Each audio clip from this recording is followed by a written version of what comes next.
going to ask you to freely and frankly express the report card as per your own assessment of your government, sir. We were just talking about the hits and misses, and while I know that that the government puts out a long list of hits, here on the panel, one of the big misses has been strategic disinvestment. This was clearly something that the government said it would go through with, but at the end of 5 years, we haven't seen that taking off. Let me ask you for your honest assessment on both the hits as well as the misses. Well, I'll tell you, if I look back the last 5 years, I have a lot to be satisfied with. If I look at the future, I have a lot to be still impatient about. And if you ask me what happened during the last 5 years, I think we succeeded in restoring the credibility of the decision-making process of the Indian economy. From an economy which was considered to be suffering from policy paralysis, fragile five, and so on, I think it started, even the idioms change. You are now being referred to as the bright spot as far as the global situation is concerned.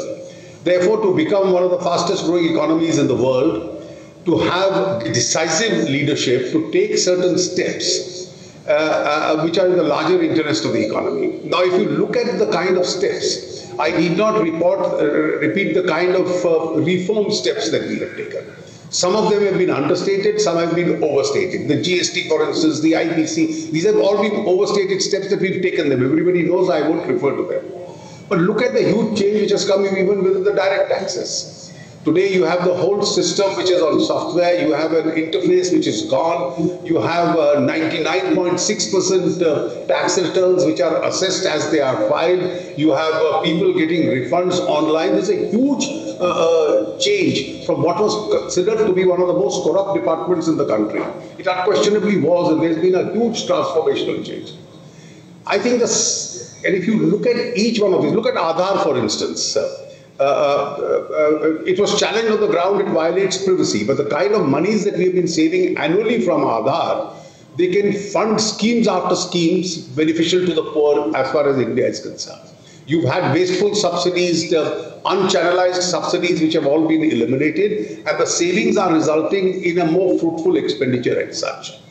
I think to maintain a reasonable level of growth, to keep inflation under control, to keep fiscal deficit under control, our macroeconomic parameters, I just wrote about it 2-3 days ago, the day I arrived in New York, that very day I wrote from here, have been better than any comparable government during its 5-year tenure in the past. I think the biggest achievement has been that while we've gone ahead with a large number of difficult economic reforms, and maintained a steady rate of growth, we've been able to use the advantages of that additional revenue that we've got, both because of the revenue reforms as also because of the overall reforms and the growth in the economy, and transferred a large amount of resource both to infrastructure as also to the poor of this country. In the past, governments transferred slogans to the poor. Garibi Hatao was a slogan, they never got money.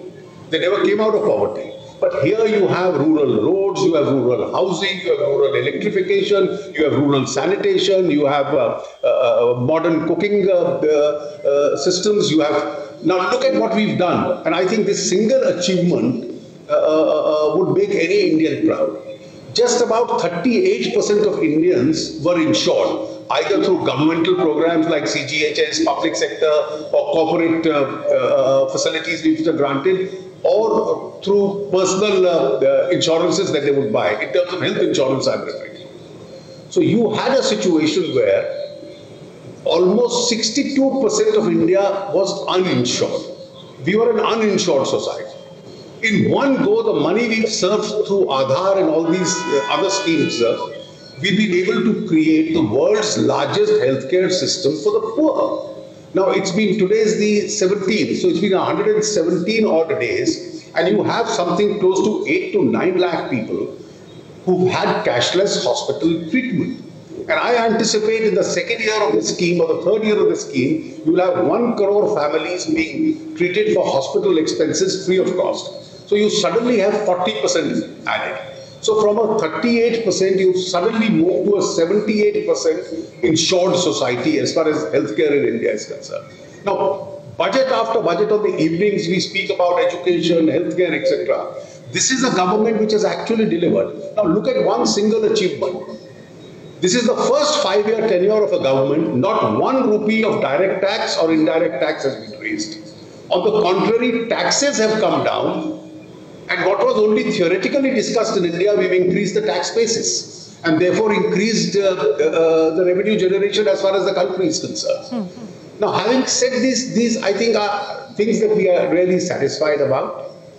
What is it that still remains? What is it that concerns me? Now, I'll mention 3-4 things that concern me. One, I think, even though we have the satisfaction of being the world's fastest growing economy, faster than any other government in the past, I don't think 7 to 7.5% growth rate would suffice. And that's why I said I'm impatient. We have to cross that 8% barrier. And to cross that 8% barrier, you have to get into those areas which are the unreformed areas as far as the Indian economy is concerned. You'll find in agriculture, you'll find in state road transportation, you'll find a lot which I can see my friend Piyush Goyal sitting there, which he started in the railways. I think he needs another few years to complete that whole process. And that really can add to the growth process as far as India is concerned. Secondly, I think India is becoming very, very aspirational. I recently read a study which said that by 2025, almost from 15 to 25, that's in a 10-year period, 29% will jump to a 44% middle class in India. So that's the rate of change which is taking place. So India is becoming far more aspirational.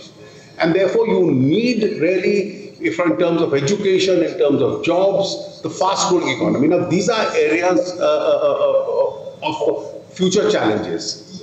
I think the 2 things that worry me. One, of course, on these economic issues, before a forum like this, to have a discussion or a debate really makes sense. But should this be reflected adequately also in the political debate that takes place? I think this still has to occupy the center stage. You can't have just a sloganized policy domain. Which seems to be the hallmark of certain political groups, where slogans overtake sound policy, and that really in the larger interest will never help the large interest of the economy. And you see, particularly, I only hope that the 6 months run up to the general elections itself is not indicative of the quality of debate. But I hope that this debate doesn't really turn into policy, because if it did, all the aspirations that we have for the future will actually receive a setback. And lastly, I think the concern also is that India needs now, and now that we are entering the general election arena, we need to have a continuity of policy, stability, decisiveness, ability to take up the challenges, and not something which is a weak, fragile sort of a combination where survival is the first priority and policy probably comes very low down the priorities. So you were talking about your concerns. Clearly from your last statement there, the Mahagathbandhan is not a concern as far as you're concerned, Mr. Jaitley, and also the fact that there is a much more united opposition. And as far as the NDA is concerned, we've actually seen on last count about 16 of your allies quit the NDA, the last being the Assam Gana Parishad, sir, since 2014. So a united opposition versus an NDA where allies are sort of leaving the ship, is that not a challenge or a concern? Well, let me take up the challenge of your question first. And the challenge of your question is, you see, what is it that is going to decide the fate of the next election? The first consideration is going to be leadership. And I think that's something where we score. The kind of individuals who have almost staked their claims the claimant from Uttar Pradesh, from West Bengal, from Telangana, and from the privileged family of Delhi. I think if we look at it, the situation looks fairly scary. Second is the performance of the government, which is always a test in an election. I think there's a lot we've done which we have reason to be proud about. The third is, of course, the narrative. Now, whichever way, and I'm one of those, falsehood can never constitute a permanent narrative. Falsehood normally collapses, it falls apart.